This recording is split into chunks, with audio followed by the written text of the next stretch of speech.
নমস্কার বন্ধুরা, আমি মিতা হাজির হয়ে গেলাম প্রতিদিনকার মতো আপনাদের মাঝে রান্নাঘরে।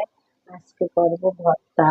তো কি ভর্তা করব সেটা দেখতে থাকেন। অলরেডি আমি শুকনো মরিচ তেলের উপর দিয়ে দিছি, আর তেলটা নিয়েছি আমি সরিষার তেল। আর এখানে দিয়ে দিচ্ছি পেঁয়াজ আর রসুন কুচি, সাথে একটা কাঁচামরিচ দিচ্ছি। ওদিকে যেহেতু 3টা শুকনো মরিচ দিচ্ছি, এগুলো আমি লাল লাল করে ভেজে পেঁয়াজটাকে একটু মিডিয়াম আঁচে নুন দিয়ে আমাকে লাল লাল করে ভেজে নিতে হবে। দিয়ে দিচ্ছি একটু লবণ, দিয়ে দিচ্ছি একটু হলুদ, নেড়ে চেড়ে নেব। তো বন্ধুরা, ফাইনালি আমার পেঁয়াজ রসুন ভাজাটা হয়ে গেছে। হলুদটা দেওয়ায় কালারটা সুন্দর আসছে, কারণ ভর্তাটা কালারটাও সুন্দর হবে। আমি উঠিয়ে নিচ্ছি, ভিডিও করবো আমি পটলের চোখলা। এখন দিয়ে দিচ্ছি পটলগুলো, এটা আমি জল দিয়ে বসিয়ে দেবো। দিয়ে দিচ্ছি 1 কাপ পরিমাণে জল, দিয়ে দিচ্ছি পরিমাণ মতো লবণ। এখন 2-3 মিনিটের জন্য ঢেকে দেব।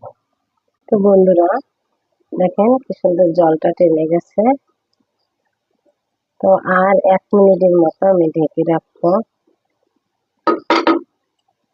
এক্সট্রা জলটা আছে এটা একটু কমে যাবে, 1 মিনিটের মতো লাগবে। তো পটলের শুকলাটা দেখেন সম্পূর্ণ জলটা টেনে গেছে। এখন এটা উঠিয়ে আমি পেঁয়াজ রসুন ভাজার সাথে ব্লেন্ড করে নিচ্ছি। তো বন্ধুরা দেখেন আমি ব্লেন্ডারে করে নিয়েছি, আপনারা চাইলে এটা পাটাও বেটে নিতে পারেন। তো আমার সময় কম থাকায় আমি ব্লেন্ডারে করে নিয়েছি। দেখেন কত সুন্দর ফিনিশিং হয়ে গেছে, আর কালারটাও অনেক সুন্দর, খেতে দারুণ হয়েছে আসলে।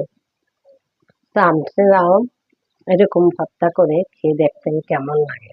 আমার চ্যানেলটা যদি আপনাদের ভালো লাগে একটা সাবস্ক্রাইব করবেন, আর লাইক কমেন্ট দিতে ভুলবেন না। পাশে থাকবেন। পরবর্তী ভিডিও দেখার জন্য নিমন্ত্রণ রইল। এখানেই রাখছি, বাই বাই।